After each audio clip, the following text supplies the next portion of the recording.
Marcus Ericsson third, Louis Foster up 4 places from the restart, sits fourth, and Foster makes the move on Ericsson. There you go. Oh no! He's in the wall! He overcooked it on the pass, and the perfect weekend, the perfect run for the pole sitter is done.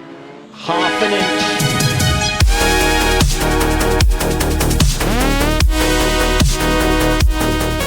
NASCAR did a copy-paste. Formula One is still missing in action, and Indycar followed through on their threat to move to Canada. Somebody did.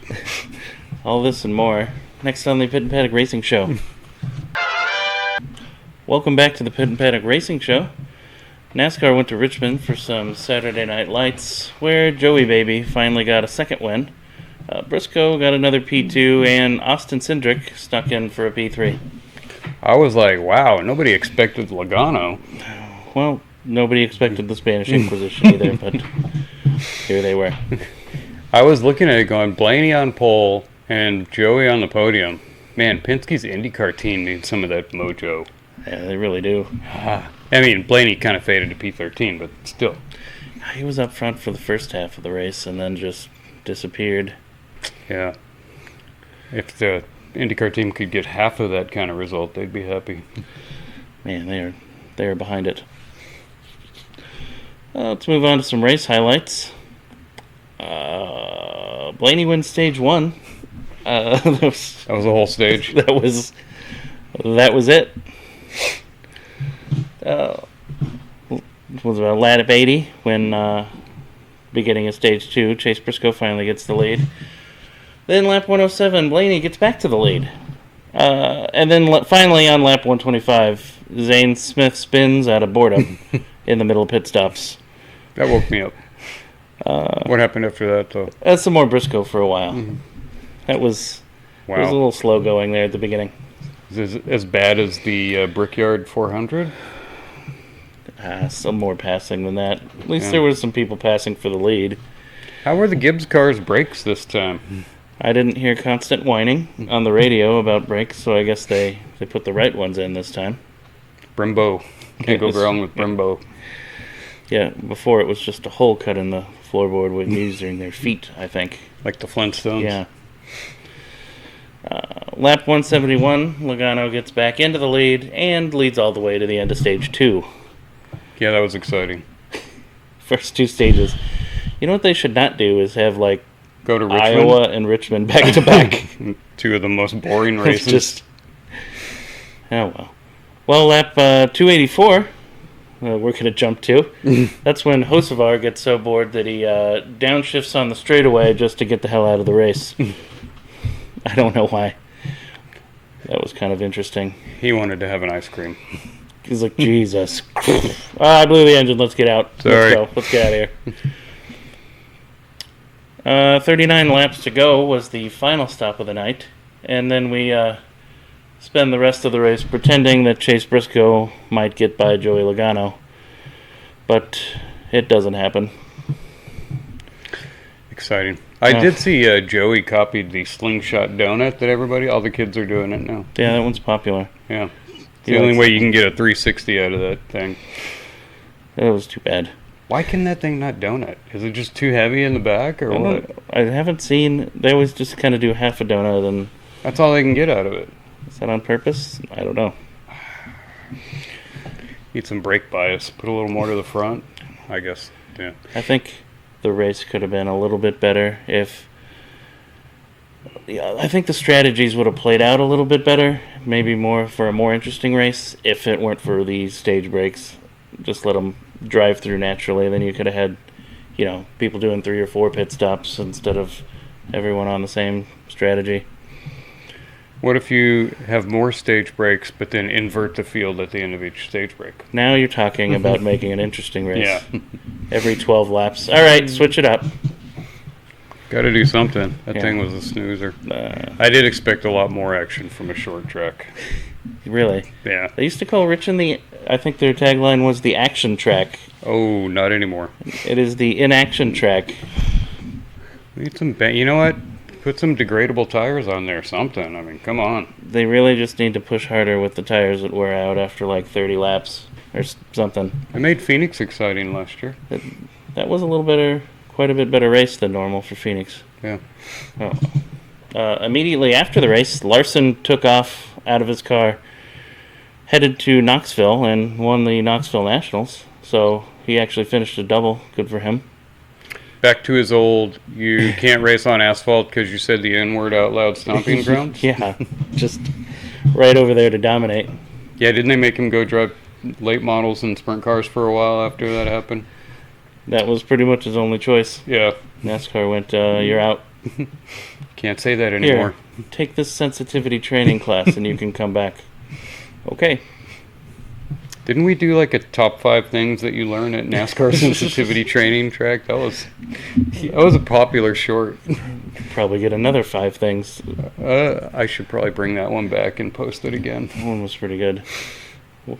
Yeah, go back and look at our shorts from last year. I think that was a popular one. Daniel Dye, I think, was the most recent one, talking about the Indycar drivers. Yes. Oh, yes. That was the last sensitivity training we got. It was Daniel Dye. That was the one that we did the top 5 on. In NASCAR news, Connor Zilich signed a new deal to take over crashing the 48 car after Alex Bowen retires in 2028. Nice. So he's going to spend the whole year at Trackhouse next year and then switch over? Yeah, just a lame duck year of... It's kind of a weird... Man, if I'm Trackhouse, I cut him loose at the end of this year. Hendrick's you spend another year crashing their cars, so by the time you get here, you're ready to go. Wait, so who's going to drive the Bowman car next year? Bowman has one more year. Oh, they're going to let him crash some more? They're going to let him crash the car next year. And maybe then he's going to retire. Let's do the Pit and Paddock NASCAR Championship Outlook with 2 races left before the chase. Oh, that's true. It's the chase again, right? Yes, the chase. Okay. It's not playoffs. I can never keep up. Well, we've got Hammy still with quite a good size lead. Ryan Blaney is in P2, and Little Ty has dropped to 3rd. Is he a Polo type lead or more of a Kimi type Formula One lead? More of a Kimi type, but probably a little less than that. Yeah. I don't think he's really catchable, but it resets anyways, so it doesn't really matter.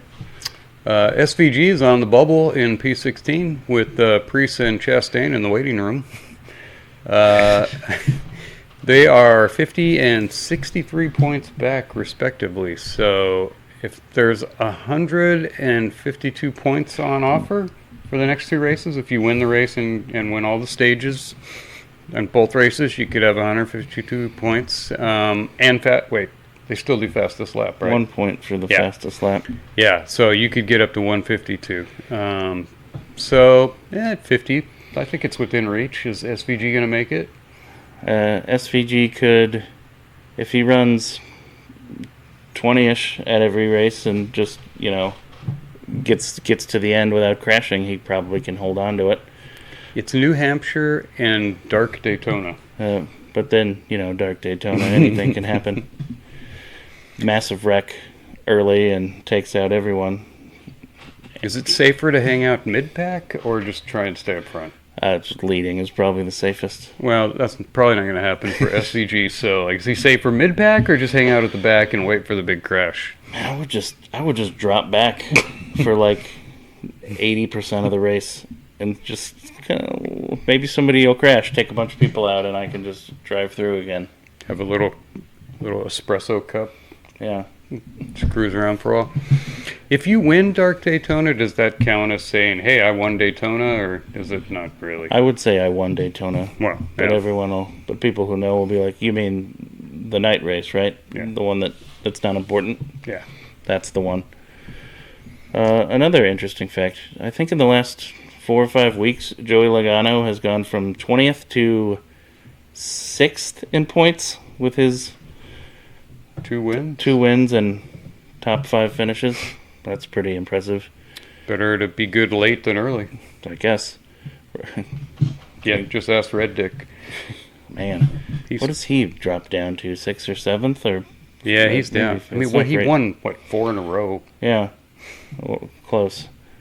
I thought the season was a wash, like halfway through the beginning. Like, man, he's just going to dominate the whole season, isn't he? No, he's not. No.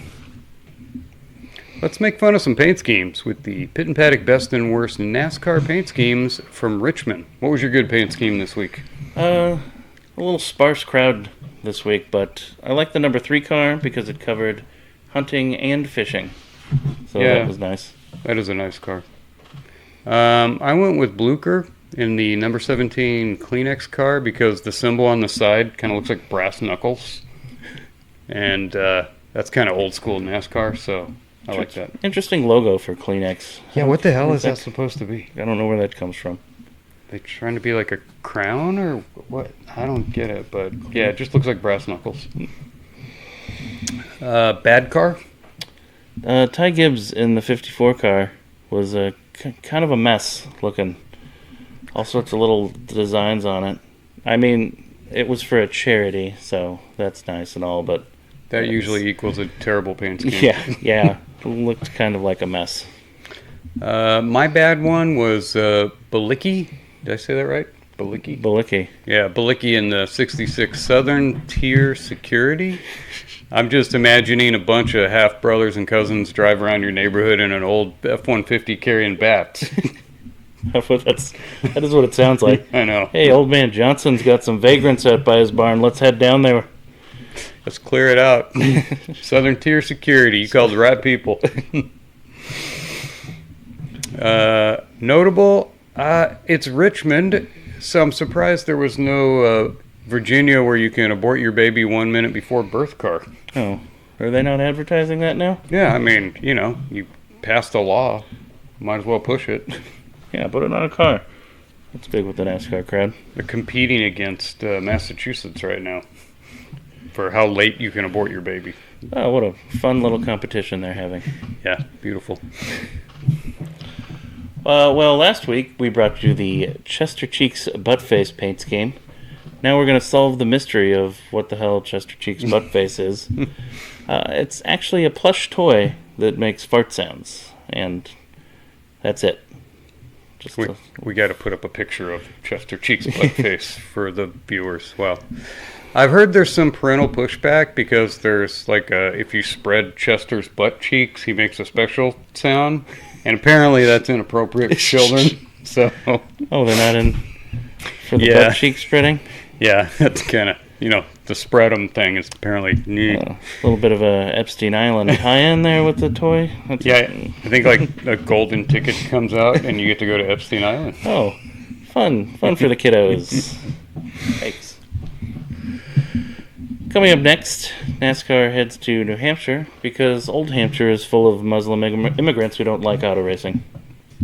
New Hampshire's always better. Yeah, that's England.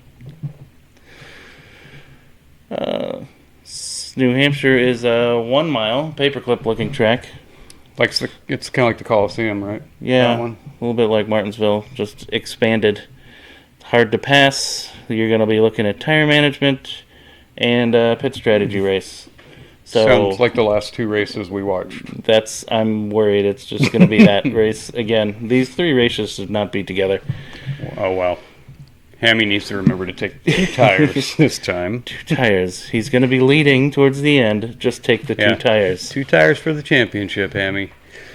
Why would you put 3 boring short tracks and string them all together like that? They need to mix that up. I'm surprised they didn't throw Gateway into this 4 or 5 race mix. Ooh. Strong drivers in this race. Hammy, of course. He's got the most wins. Active drivers. Christopher Bell's done well. Lars the Lucky has done well, and Blaney's done well here. So the regulars for the past 3 races. The strong teams here, obviously, Gibbs and Penske. Hendrick, probably 3 or 4 years ago, was one of the teams to beat here. I don't think they've got it recently. I'm still struggling to come to grips with the Fords doing well at short tracks. They're able to push to the front there, but then they get to the 1.5 miles and it's just Toyota drives away with it. I don't get. Did they put the EcoBoost in the Fords or what? That might be what they did. Oh, okay. A NOS button. And then Chevys are just out to lunch. They're nowhere to be found. I don't know what happened to Chevy. Yeah. Come on, American cars. You're embarrassing us. Letting Toyota win all those mile and a halves. Yeah. Dirty cars. So what are our predictions? Let's go with the super long shot, and Hammy comes back for the win. Hopefully he brings the right brakes. As long as he doesn't take 4 tires. Yeah, you're going to want to grab 2 tires at the end. I'm going with his teammate, Little Ty. He's going to get his 3rd. He's done increasingly well at short track since he got that win this year. Yeah, that's a good pick. We bring back the Pit and Paddock Deep Thought of the Week.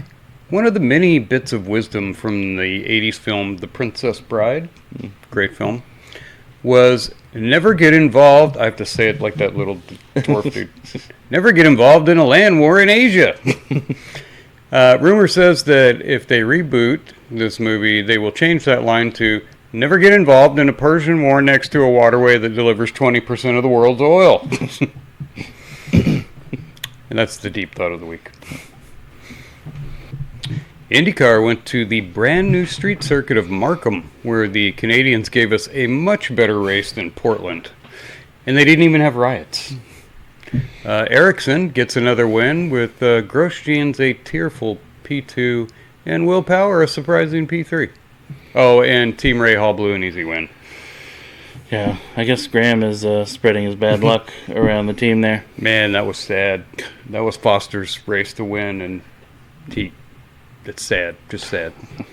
That would have been a first win, right?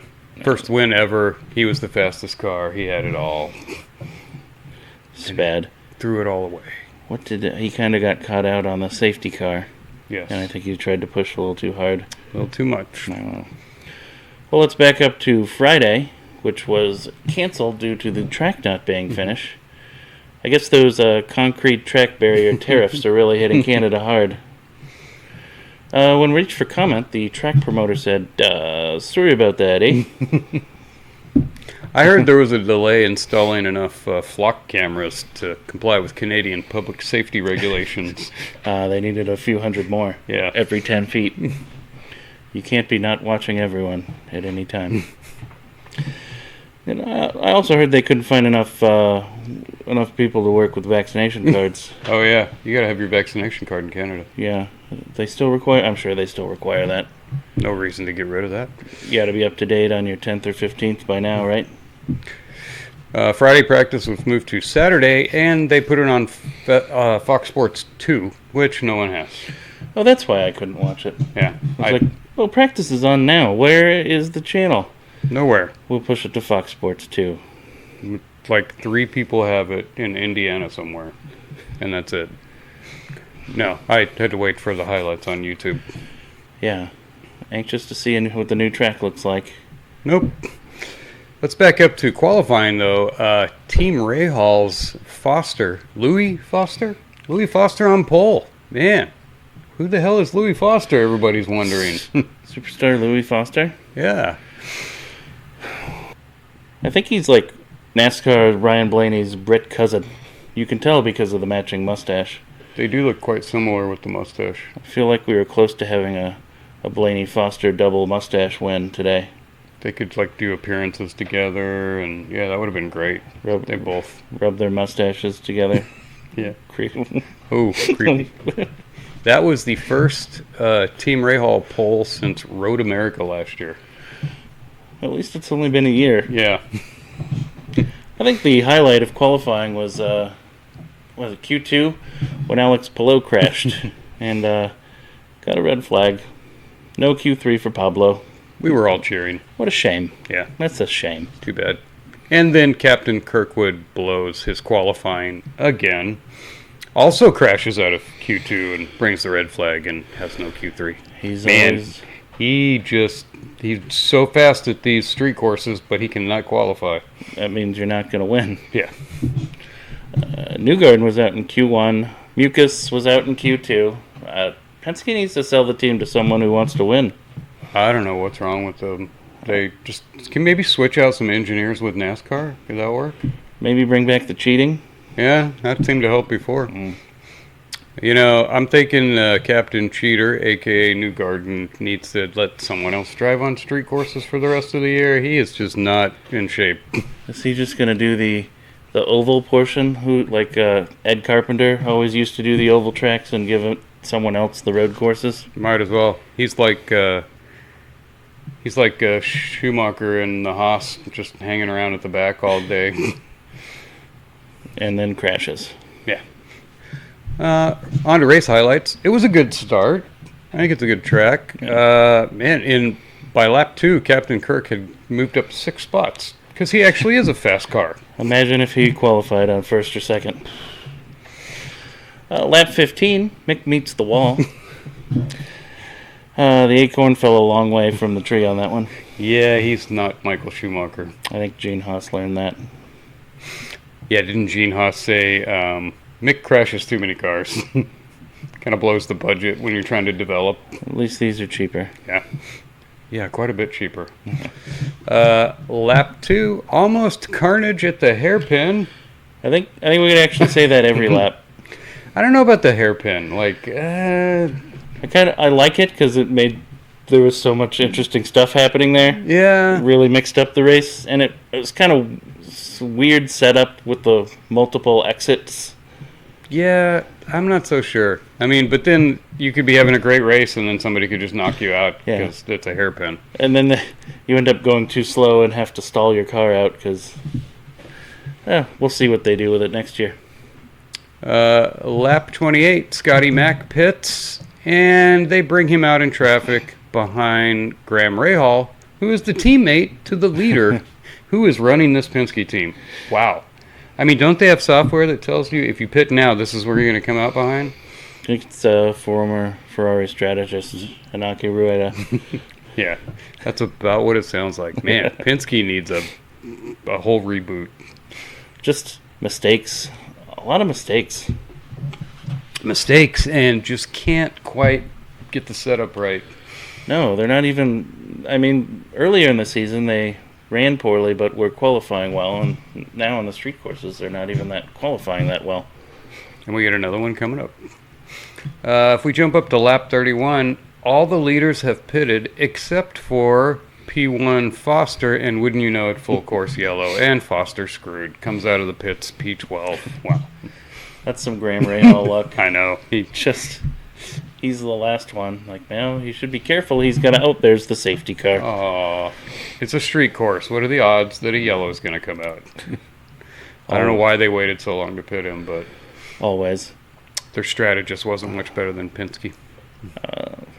On to the restart on lap 36. We've got Nolan Siegel actually leading a race. Wow. I don't think I've ever seen that before. But guess what? There's some more hairpin trouble. We got smacks into willpower. Rasputin gets crashed by Dixon after Dixon gets torpedoed by Hauger, and everyone else pretty much everyone else in the field was hitting someone. That was a weird thing because Dixon looked like he was just taking a regular line, and then Hauger, who the hell is this guy? Oh, he's a rookie. Yeah. Just gets his nose up enough and just under. Yeah. And it's not not a place where you would expect that. What are you doing?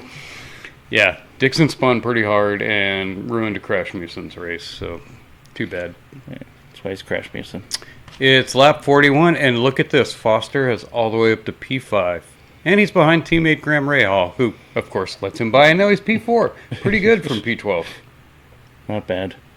Lap 34, Foster gets past Marcus Ericsson for the effective lead, but he clips the corner wall and just hard-noses it right into the concrete. Oh. And the dream is over. Wow. More Graham Rahal luck. Oh. The evil piece of wall has claimed half a dozen cars. I know. That weird little, sticky outy bit. Yes. Sticky outy bit, as they would say in Formula One. Yes. That's a really weird turn. And, yeah, Will Power crashed his car qualifying. They need to redo that corner. They need to get the curved concrete barrier, not the two straight concrete barriers next to each other for that one. Do you think Foster just got a little too anxious? He's, probably just pushing hard to get back up to the front. Yeah. And then he tried to phase his car through a concrete wall. Didn't work. It only works like 1 out of every 2 billion times. He's got to keep at it. Eventually Yeah. it'll work, but it's going to be expensive. Might as well jump up to lap 54 where Captain Kirk loses his battle against the evil wall. Manages to crush the suspension on all 4 sides of his car. This son, they cut to him sitting there, and like every tire is hanging. I'm like, how the hell do you do that? Wow. How do you hit both sides that hard? Well, if you're going to crash, you might as well crash well. You want to make sure you don't have to fix the car and get Yeah. back in the race. 20 laps to go. Pablo's up to P3, and then he's up to P2. The world needs a DNF to keep the championship alive here. I've seen that movie before too many times. Yeah. You know what? At this point, Captain Kirk's out and Mucus is out, so this championship is over. Unless Pablo can DNF like 3 times. That rarely happens. Yeah, it's just done. But yeah, it was looking sad. Like Polo's going to end up winning another race somehow. Oh, but hold on. 7 laps to go. Ericsson gets past Pablo for P2. And with 5 laps to go, Will Power gets past Pablo for P3. Which is odd because Pablo's on hard tires. They should have lasted a lot longer. I don't know. Is he just out there cruising his championship in, Yeah, avoiding problems? that's what I do. Take the easy points, cruise on to another championship. Yeah, well, it is, and Will Power is right behind you. He's like, you know what? I'm going to let him go. Yeah, I've seen what he does. Ericsson's closing on the leader, Grosjean's, so we're going to cue the wife cam. This time it's Iris. Oh yeah, the Iris cam. Haven't seen Iris in a while. Yeah. 5 to go, and Ericsson gets past Grosjean's to P1. Why didn't Grosjean's defend? It looked like he did nothing. He just let him go past. He didn't even, I don't even think he used push to pass to hang on to it. Did he not have enough fuel to fight with? Like Iran. Yeah. Yeah, they strategized him to be out there in front, but they didn't give him enough fuel. Like, didn't expect him to catching up that quickly. Yep. He did make it to the end at least, but no. The IndyCar Championship outlook, we've got 4 races to go, and Pablo's miles ahead of everyone else. Kirkwood still 133 points behind, Mucus 137 points, which would be 34 points per race that they would need on Pablo to challenge. So basically, Kirkwood needs to win every race, and Polo has to finish 14th or worse in every race. Or that's not going to happen, is it? or if Kirkwood finishes 3rd in every race and Pablo DNFs every race, that would also Slightly do it. more chance of that happening, but most Yeah. likely not. Now, what if I want to put a call into President Trump and have ICE grab Pablo and get him deported for a few weeks? Yeah, he's Maybe he's from that Spain. would work. Yeah. Right? We got a little mix-up in the paperwork here. Oh, sorry. You can't come back for 3 weeks. Suddenly we got a battle. He is coming into Trump's backyard next weekend. Yeah. You know, Trump had his chance because they did a whole They did that little press thing together. They did a presser, and he was right there. He could have had ICE just carry him off. Oh, it's too Made bad. the championship interesting. In IndyCar news, former Formula One driver Yuki Tsunoda is in talks with Meyershank Racing for a 2027 IndyCar ride. He was originally going to run the second half of this season, but there weren't enough booster seats available. We definitely need more short Japanese drivers in the series now that we don't get. Dang it! I blanked on his name. Oh, the Rahal. Takuma. Takuma. We don't get Takuma anymore. Oh.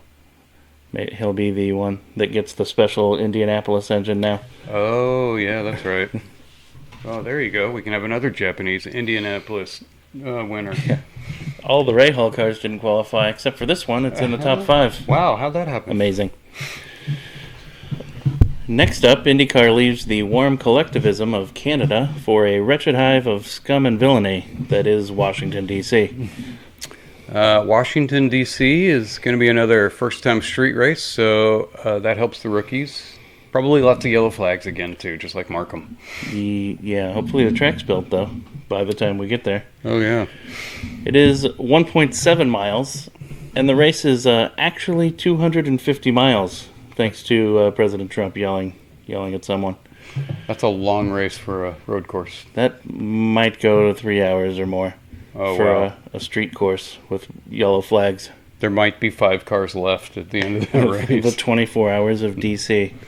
You know, if they can't get the track built, he can just repurpose some of those White House ballroom workers over. Oh, yeah, just have them stand there.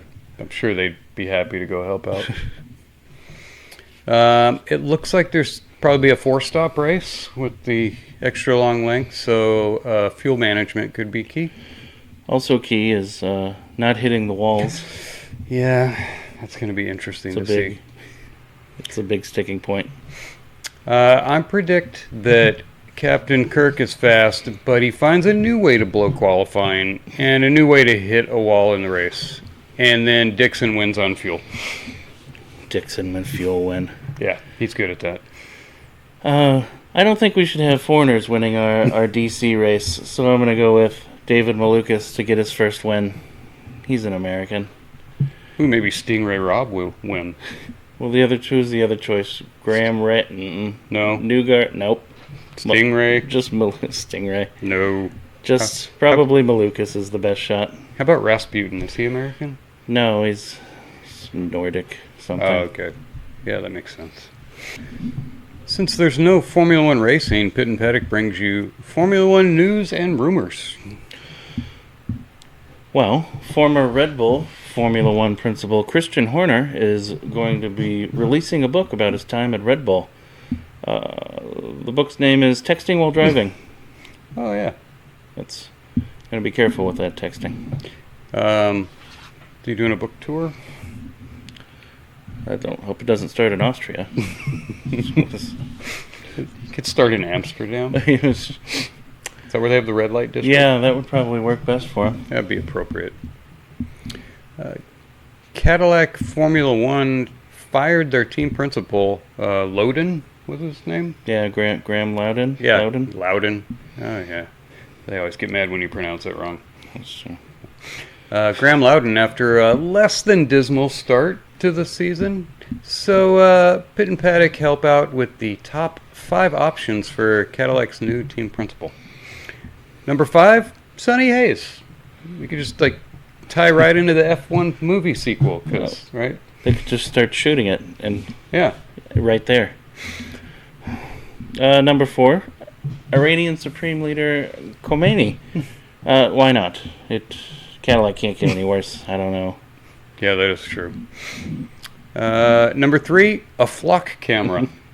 It could report violations of the other teams, and then Cadillac can just win on penalties. We have all the disqualifications. Yes. Cadillac receives points. Number 2, former NASCAR crew chief Harry Hogg.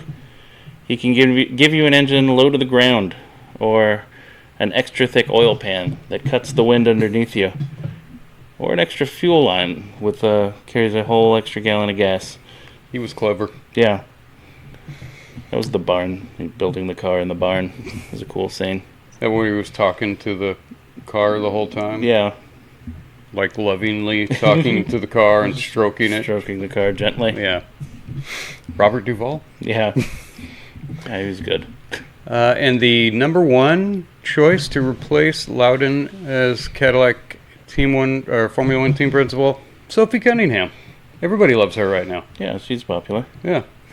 She could just point at the cars when they drive by. That would be great. Formula One announced a new marketing campaign with actor Colin Farrell narrating its commercials. Colin Farrell, great choice. Does he get drunk first? Does it include his personal videotapes with a Playboy bunny? Oh, that would be interesting. Didn't he compare ordering prostitutes to ordering pizza? Isn't that easy? Yeah, that's what he said. Oh, you could probably hang out with Max Mosley, the old Formula One. Oh, yeah. Back in the old days. Bring James Hunt in, too, for somebody to laugh. Yeah, I don't know why they're picking Colin Farrell to narrate their Formula One commercials. I guess his voice is fine. Yeah. Well, next up, Formula One has yet another week off. And then it's the Dutch Grand Prix, a boring little old school track that would have stayed dead if Max Verstappen was not Dutch. And it will be dead after this race. The last one? Yeah. Thank goodness. Or for Formula One. It's like Formula One at Richmond.